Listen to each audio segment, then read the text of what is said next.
I can say I think I was 19 years old when I met you. Our guest today is Juan Gonzalez. I met Juan when he was 19 years old in Humacao, Puerto Rico, where I was born and raised. And during his time serving as a full-time missionary for the Church of Jesus Christ of Latter-day Saints, he experienced a deep love for the Puerto Rican culture. Juan has dedicated 28 years to education, teaching early elementary grades and serving for a decade as a principal and director of English learners. He is featured in the book 10 Traits of a Highly Effective Schools by Elaine McEwen, and now teaching Spanish levels 2 and 3 at his local high school. I know you're going to enjoy this conversation with Juan. He shares deep insights on what is it that high school kids need from parents and teachers in our days. This is Juan Gonzalez. Say hello, Juan. Hello. I'm so happy you're here. Way back and say I think I was 19 years old when I met you. Yes. Back in 1988, I was a missionary serving for the Church of Jesus Christ of Latter-day Saints. And I had the wonderful opportunity to serve in the town of Humacao in Puerto Rico. And just fell in with your family, and you've been family ever since. Ever since. He was what we call a greenie, which is one of when they're like new in the territory, new in the field, he was a greenie more or less. And we kind of embraced him and his companion, and the rest is history. And this is in Puerto Rico where I'm from, so that's where he served his mission. It was funny because I would say, Juan Gonzalez, and you can't speak Spanish? I don't. Let me tell the story on that. Okay. I know it was really, because here was my name tag, and every time they say it, Gonzalez, they start just speaking super fast, and I'm like going, wait a second. So my father, Juan Gonzalez II, he was from El Paso, Texas, and my grandfather was from Zacatecas and Aguascalientes in Mexico.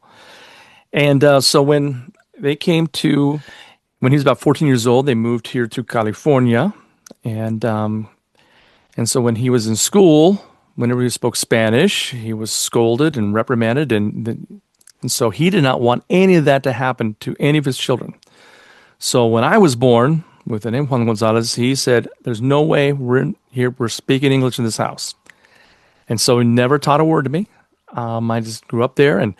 And so in high school, I took Spanish, and it was really funny because I remember that day when first day of school at Spanish class, and our Spanish teacher was giving out names, and giving everybody Spanish names, Pepe, Jose. And they came to me, Juan? I'm like, yeah, I'll just keep it. So anyway, I had the wonderful opportunity to move to Puerto Rico for 2 years, and as I say, aprendí a la cañona. And so we need to translate. What does that mean? I had to learn at gunpoint. Yes. And so then I just fell in love with the culture, the music. I'm a musician also. I play the drums, and so congas, things like that. And so I really always called Puerto Rico mi segunda patria. My home, my second home. And so I had the opportunity I decided to love helping people. And so what I did is I went to school and I got a degree in elementary education.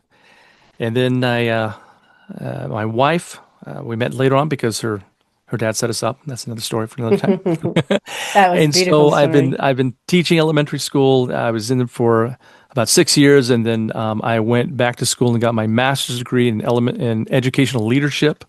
I was a principal and district administrator for about 10 years, and then I realized I really love the classroom. I really enjoy helping others, and that's what really teaching is all about. It's a job of really a service of ministering to others. And so then one opportunity came where I said, hey, we need a Spanish teacher at the high school. And I made the jump from 5th grade from one year to 10th grade the next. And I really just love it. It's so much fun. The students there got my jokes way better than my 5th graders. And but it's great. And so I went back to took a couple of classes to get my degree for teaching Spanish and passed all the tests. Took me a couple times there, uh, but Yay. um, but got it Okay. done. And I'm just enjoying this. Is my eighth year there now, and it's been great. So 10 years as a principal and then 8 years teaching in the classroom. Did you teach before you became a principal? Oh yeah, I was in the classroom for 6 years before that, Oh, in teaching first grade. In fact, one year I taught first grade. It was dual immersion school, and it was all in Spanish, first graders. And and then into second, third grade, and that's when I then jumped into administration. Yeah, yeah. for a little while. I have an observation about your dad or your upbringing. And if you think about it, they didn't want you to speak Spanish out of protecting you Hmm. and loving you. Exactly. And my mom in the 40s and 50s and growing up in New York, more or less felt the same. My grandma would speak to them in Spanish in the house, but they knew better than to speak it outside of the house. And I think what a sad part of history in our United States of America culture, but I think we've evolved from there to a Oh, I point definitely where think so. yeah, now they have realized it's so important to speak other languages. They even have dual or immersion Hmm. programs, right? Like you're saying. So that's a lot of progress right there. A lot of progress. Yeah. Um, I want to congratulate you, I commend you because of teaching nowadays. I'm sure it's not easy. And from those first years that you were teaching, then a little break being a principal, which is not really a break, but you know what I mean, from teaching in the classroom actually. Um, and then how you are teaching now in high school, what do you feel is the biggest difference from years ago to nowadays? Wow. I probably have to think through a couple of experiences. When I first started teaching, obviously you got to get in there and learn it while you're going because there's no really exact, hey, this is how you do that. And you learn from experience. And I remember meeting with a parent because I have a student who I was worried about. And I remember sitting there working with the student, trying to help her a bit. And when we got to the parent teacher conference, I mentioned about this was happening, what I'm seeing. I'm really concerned here. And the parent mentioned something like, well, that's why she's going to school for you there. All the schooling should happen at school, not at home. And that's where I realized, wow, there's sometimes a kind of a disconnect there. And what, because with parents, when they can be involved with students and show one about helping with homework, things like that, the message it sends the importance of education to students. So building with that, um, I really was able to. I think the most important thing is, as I've noticed all of my career, no matter what, you need to be you you need to be a team with the parents. And I always took that. I pride myself on always communicating with the parents, trying to get to know them, because it makes a difference because when you have that communication with the parents when so at the beginning of the year, for example, now that I've been in high school now, for this is my eighth year, there's a couple times where I've had parents come in, hey, why don't you sit next to your kid in class? And they would come, and that turned things around. There's a time where I would always make a phone call, say, you know what, I noticed this was a great thing that happened in class, and I noticed there was a couple of students that more than likely probably would not receive something like that kind of praise. And so when I called the parent to talk to them and let them know, and this was just a couple months ago, the parents were kind of shocked, like, "What are you doing? What did my kid do?" Well, they did something great. I just want to let you know about it. I'm really proud of them.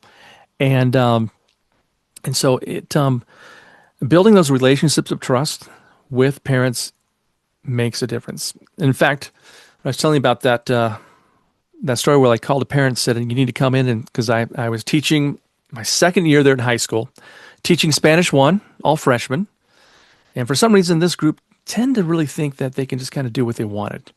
And so I invited several parents to come in, and so they came that one day and sat down before their children arrived in class. And when they walked in, they were so surprised. Sat down, and the behavior was just beautiful after that. And but from then on, I got to know several of those parents. In fact, this parent, she had three more children coming up through the high school, and I was able to teach all of her kids. I've got to know the parents so well. I talk to them all the time. Hey, what's going on? They even adopted me, call me Uncle Gons. That's my nickname there, Gons. All the students call me that. And just by being there, and parents know that, hey, you really care for my kids. Makes a difference. But before I even do that, I always make sure that all my students know how much I care for them. And I develop that relationship from the very first day. And I make sure they understand that, you know what, we're working together on this. You guys are almost adults. You want to be treated like adult. Just treat me the same way. But I let them know I will do anything I can to help them because I want them to do well. And the respect I get is wonderful. So when I build that relationship, they know, this guy's actually here to help us, and they feel that. So then, usually by my desk, I have a couple extra chairs, and sometimes what happens is I will get students who will come in, have a seat. Maybe it's right, during lunchtime. They'll come and sit down. I usually have around 20 kids in my classroom during lunch because they're just microwaves and just to listen to music and chat and stuff. But they'll always ask me sometimes for advice about life in general, about hey, this is what's going on. What do you think about this? And how do you feel with that? And to be honest with you, this advice will come to me and it just flows. And sometimes it's like, where's that coming from? But, I have an idea. Um, but it's great for an opportunity to know that I'm listening well. I'm actually giving feedback on what they're actually concerned about. So always kind of make sure that I repeat those directions, or not directions, but what they're really concerned about, and they know that I'm listening. And then when the inspiration comes, and to be able to give them some advice, it's been great. And so that way, when I have that, when I'm asking them to do anything in the classroom, they're like, "No problem. What can I do? How can I do this?" I've been there 8 years, and not once had to write a single referral. Mhm. Like I said, but again, it's all about those relationships, and I think that's what makes it, you know, to help students to do better, not only with them, but also I try and build a relationship with their parents. What I hear is that you run the extra mile and you do care. I have a question about when you invited the parents to the Hmm. classroom. Um, what do you think clicked? Was it more the parents? Was it the students? Was it the whole dynamic between the three, like teacher, parent, student? What clicked? I think one of the things was because a lot of times some teachers will say, "I'm not going to deal with this. Here, go to the office," and so then students start realizing, "Hey, anytime I want to get out of here, if I don't feel like being in here, I'm just going to go ahead and just act off or just do whatever, just so I can get out." But when they realize that I'm here to teach, I want to make sure you can learn, and I'm going to do everything possible to help you. So when I called the parents, said, "Listen, this is what's going on. They're having trouble, focusing, paying attention, things like that. So I'd really love it. You can just observe, and just so we can get things started off on the right foot." So ever since that, whenever I would see then the parents, like sometimes I go to football games or basketball games, things like Mm. that, and they would just come up and give me hugs. How you doing? What's going on? I mean, some of these parents, their kids graduated several years ago, and I still keep in touch with them. And so um, when they know that this guy actually cares, he's actually going to do the best for my child. Um, so now all of a sudden the child knows, wow, what a great relationship he has with my teacher. Man, I better do my best in that class. I really Yeah. don't want to let my parents down either. And so I'm seeing that more and more coming for help. They realize I'm available pretty much any time to help them. And again, when they know you care, that makes such a difference. And when they know that I actually enjoy teaching. I want to be there with them, and that makes quite a difference too. Yeah, I it's so funny because I substitute teach sometimes. Hmm. And the other day I was substitute teaching and I'm like, guys, do you think teachers are on your team? Because you said the word team earlier, and or the teachers are against you. And then they started, this was sixth graders, and I'm like, guys, how about a coach of a team? Is that coach against them or for them? They saw it in a different light. And I'm like, teachers are here for you. Imagine it's like a sports team. We are here for you. We want the best for you and from you. Right, right. So it makes a big difference when they Yeah, understand we're on the same team. We're on the same exactly. team. I actually coached water polo for about 5 years also at the high school. And so doing all that too, and just Jack of all trades, huh? again, helping out, chaperoning dances, yeah, whatever I could. So, That's yeah. great. So, from your experience, what's the biggest emotional and social challenges high school students are facing right now that affect their learning? So personally, what I see, um, I think first of all, it's a lot of social media. Mm. There's always about, how many likes did they get here? I got to make sure this is looking good here, this whatever. And I think it almost takes over than what's more important there. They seem to be addicted to their phones a lot of times, where they just want to. Oh, I heard it vibrate. I heard it do something. Yeah. And unfortunately, I tried to, well, get them to just like it's okay to set it down for a little while. And I told them my stories when I grew up in the '80s. Hey, we want to call somebody. We went to a payphone and said hope they were home, and we just made a call. Like what? And so little by little, and sometimes all I have to say is, hey guys, I sit in my chair. I've got this chair in front of the room. It's my time. Phone's got to disappear. So let's make sure that this is the time I need. At this time, I'm going to give you a break so that way you can check your phone, do what you're going to do, and then we're going to get back right to it. We're going to do so. So I kind of try and work a little bit, and they realize, okay, I can make it through that time. And so try and help them to realize they almost have to kind of retrain them that it's okay to try and focus on something else, something that's going to help them. But what another thing that I think is tough is everything now is a now society. Gratification immediately. Everything has to happen now. Instead of looking at opportunity cost and exactly, if I leave that for a while and work on this and actually put in the time for this here and develop these skills, yeah, it's going to take me a little bit longer.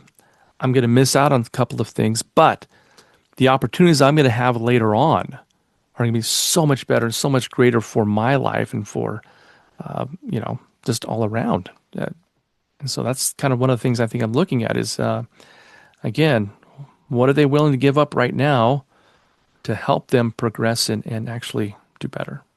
Remember our challenges back in our day? What were our challenges? And what were our distractions? MTV and VH1, and then passing little notes to friends in the classroom with the Hmm. tiny little pieces of paper. And that doesn't compare. We also, as parents, as teachers, need to realize the differences in society, the current differences, and we also fall prey of the doom scrolling and the Oh screens yeah. and the phones. So I declare myself guilty as charged, right? Like guilty of those things too. But that is so good that you're wanting to teach them that it's okay to put it down. I wonder if you need to make bread in your class someday. Pan de agua or something like that, like the pan Pan in Puerto sobao. Rico, pan soao, because it teaches them patience, yeah, to wait for that bread to rise with the yeast and all that. It takes patience for good things, take time sometimes. And like I agree with you, like we're in this instant gratification society. When they, having to go without it, not knowing what's happening around them because everything's so instant gratification that just the thought of just being without it for a little while, I think scares them. Maybe fear of missing out or something, and um, and then again, also with that crowd to fit in. Oh, you're not on this or you're not doing that, and so that's another kind of that peer pressure that kind of that adds on to it, which I think is 100-fold because they're seeing everything that's going, the trends, the TikToks, things like that. So, you know, they've got to have the be on top of the latest thing immediately. And if they don't have access to it all the time, they're going to be left behind. There, that I think that fear of that. So it's just like I said, little by little, opportunities to help them realize that you can kind of live without it for a little bit, and just again, as a parent, I wish we had the opportunity to thought about it because some of these new ways to like, hey, at a certain time, phones are gone. Phones are just turn off like that. Especially like in the homes, like if a Wi-Fi that turns off at 10 o'clock or something like that, or sometimes some parents will actually take all the phones and put them, you know, right here. This is where you go. It'll be there in the morning when you get there, and so it's there's steps that we can take and try and when you do that, but you got to be have the courage that it's okay to be a parent Yeah, and tell your parents, students, or your kids that, hey, this is what needs to happen right now. This is, and realize that you're trying to help them and just to do better later on and to learn a skill, a life skill that will not only in just college, but jobs and how to cope with other things and learn some skills, some life skills that can only be taught by living through those experiences. And parents can definitely help a lot with that. absolutely. It's interesting you touch on that, Juan, because parents in this stage of teenagers and from this sweet little child, it turns into something different and new for parents. They are even fearful or even intimidated to establish rules and to set boundaries. I like the fact, I agree with you with the fact that, yes, parents need to sit down and have conversations and set limits Hmm. with their children so that they know and learn that they do care. And when there's some resistance because of those rules, uh, it doesn't matter.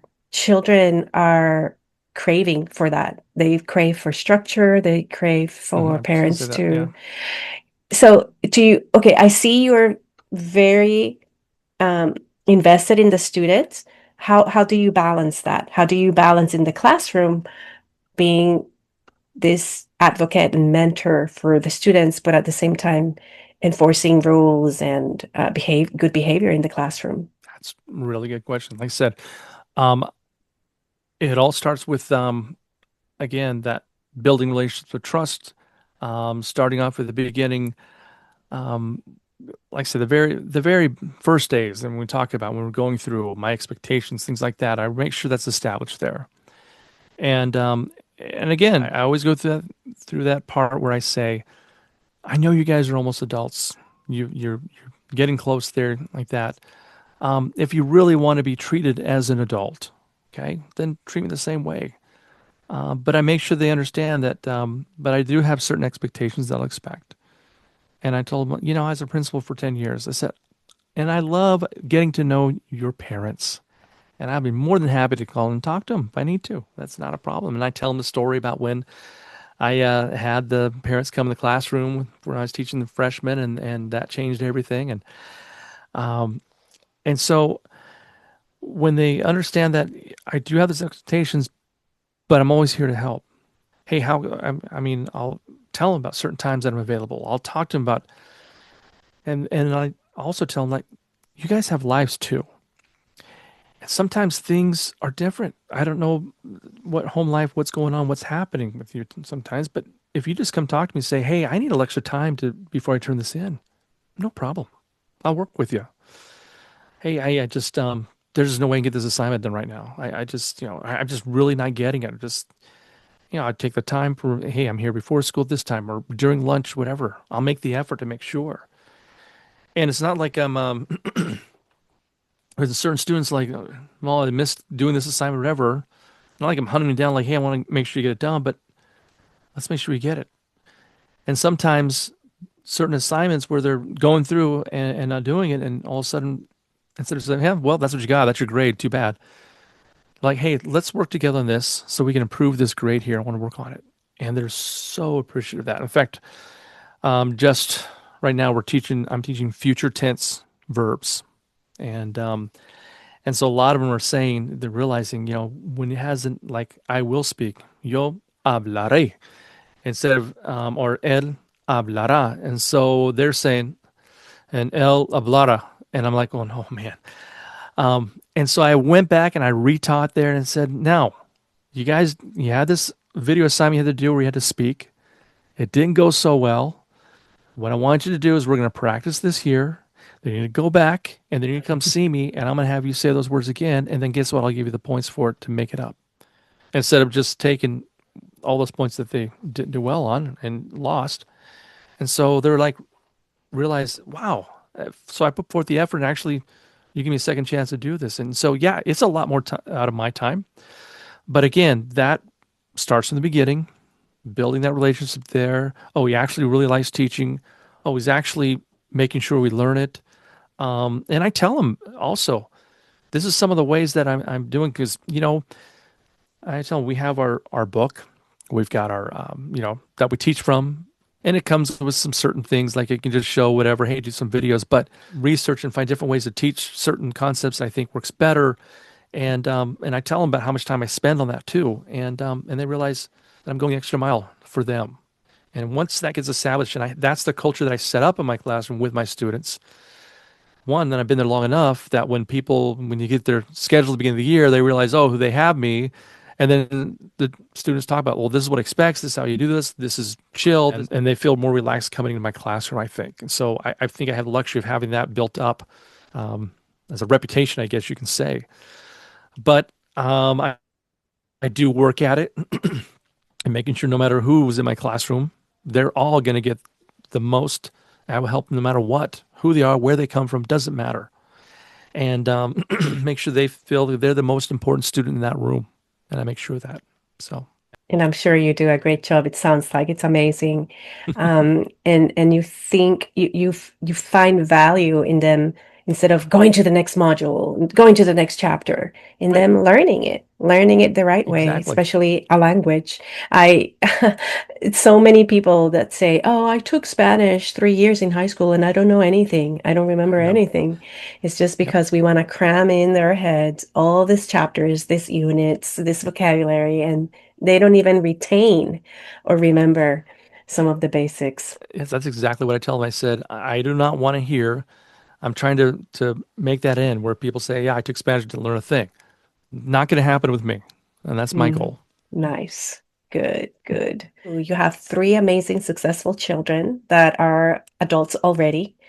How did that help you in being a parent, parenting them? Wow. Um, well, one, first of all, I was fortunate to have all of my kids with me at the same high school. That was kind of a one thing. That was little, because we live in the same town where I work, and it's kind of fortunate there. But um, sometimes I'll admit there are times where I'm communing my kids or talking about something, and I remember my daughter um, telling me, "Dad, I'm not one of your students. We're here at home." And I realize, oh my gosh, I'm trying to kind of do the same thing here. And so sometimes I really got to step back and just maybe a different approach, making sure reassuring that how much I love my child, but also again, it's the same kind of things. How you love them, you care for them, but What were there's you just some doing that kind of little. resonated as a teacher and not as a dad? What was it? Um, You can pinpoint I'm trying to it. remember exactly what it was, but because I think sometimes I maybe it's the way I kind of started off is like, now, dear, let's look at this. Maybe I started in that teach kind of mode, like, oh, dear, here he comes. This is going to be the Uh, teacher lecture, and that's funny. so we came back and said, you know what, honey, I'm sorry about that. Let me, and it's okay to say, hey, I'm sorry. I should have listened better. I should have done this. When your kids know that, you know what, you're not perfect. You're human. And maybe you thought one thing, maybe it wasn't the right decision to do because, there's no manual for parenting.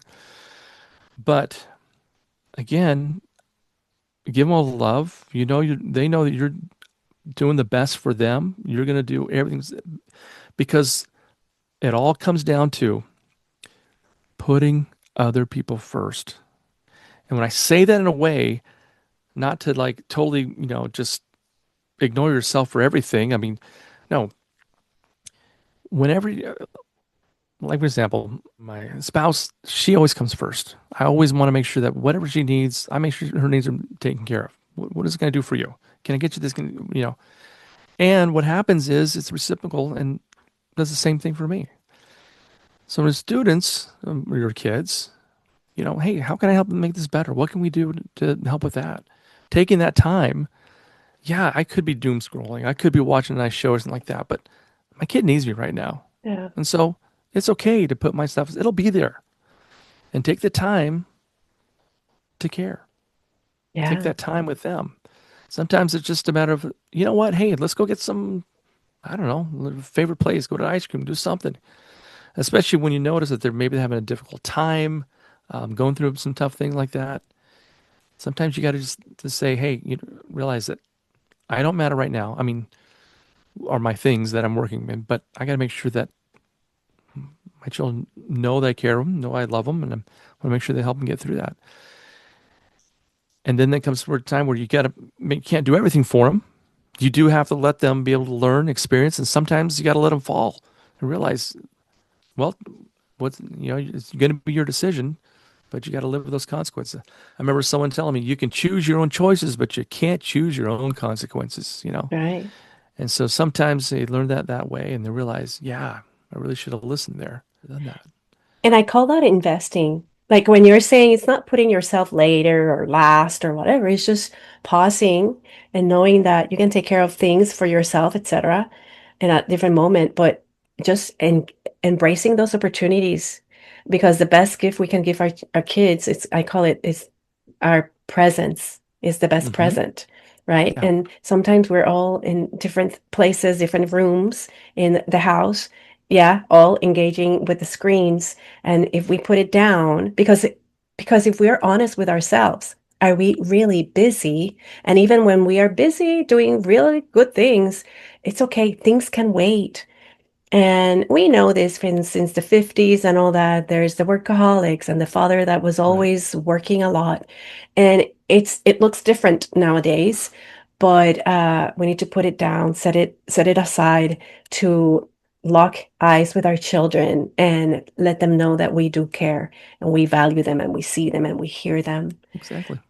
So Juan, what what message do you want to tell? We've been talking a lot about parents, but if a high schooler is watching or listening in heart to heart, if you were just whispering something just to help a high school student, a teenager understand something, what message would you want them to know? Go ask for help. I know sometimes you're like, well, I'm in class. I'm like, oh, I don't want to raise my hand. I don't want to look like the only one who doesn't know, whatever, like that. It's okay. Maybe you don't know. You don't want to ask in class. It's fine. But when you go up and you say, you know what, I want to really make sure I understand this concept. Can you do this? Explain this one more time. You want to see the teacher's face light up because, oh my gosh, you mean you were listening? I get to help you. I can actually focus more and do a directed lesson just for you and pinpoint it there for what you need. That makes a teacher's day. And and so then you realize, I can actually do this with some other teachers too. And pretty soon you realize, wow, I'm getting this additional support because they're getting to know me better, and I can actually. It's okay to not know everything, and you may feel more comfortable asking in class because you'll find out that a lot of the students probably have the same question. And so don't be afraid to ask for help. That's what they're there for. And you shared it in the context of Spanish, but this happens like with everything, right? With Spiritual everything spiritual, things. this is a learning opportunity. We're here to learn and to gain that knowledge and to really help others too. So whatever we can learn, that to pay it forward really. And so whatever opportunity you can have to learn and then if you can turn around and help somebody else too, that's great. But again, it all starts with a little bit of courage sometimes. It will definitely make a difference in academics. It will help you to just to have that little courage to, you know what, just one time, just start with one little question about something and then watch what happens. And I think it'll help you academically amazing. Wonderful. This has been a great conversation. Thank you so much. I have a little bit of a pop quiz. Okay, I want to go ahead. ask you about some preferences, and you have to go intuitively. If with the you don't need to think about it. Just give me the Okay, first answer. all right. Okay. Vanilla or chocolate? Chocolate, Okay. Uh, Pepperoni or pineapple and ham? pepperoni, Okay. Malta, India or Old Colony? India or Alta India, todos los días. Oh, that's so funny. I have one chilling in the Uh, fridge right now. oh, you okay. That is Puerto Rican true and true. Alta India, How about reading one verse of your favorite scriptures or one whole chapter? chapter, Chapter, okay. Journaling or video recording your life experiences? writing. Yeah, So you keep a journal? I try to. I'm a fan of that. Very good.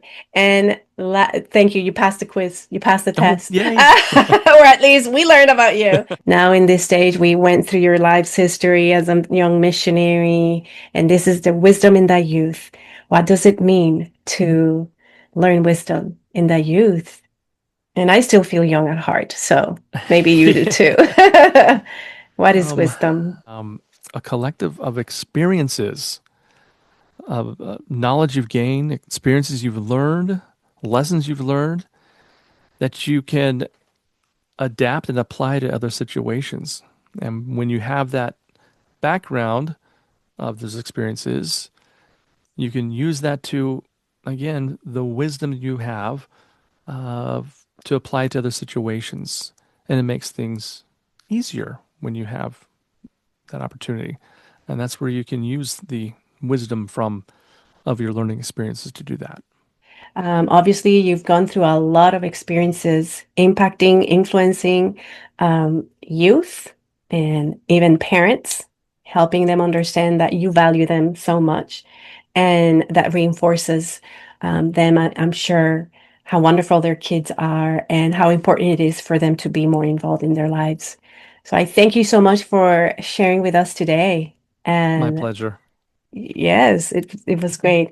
See you guys next time when you're watching. Let us know if you like vanilla or chocolate or pineapple and ham and pepperoni in the comments. If you're with or against Mr. Juan Gonzalez.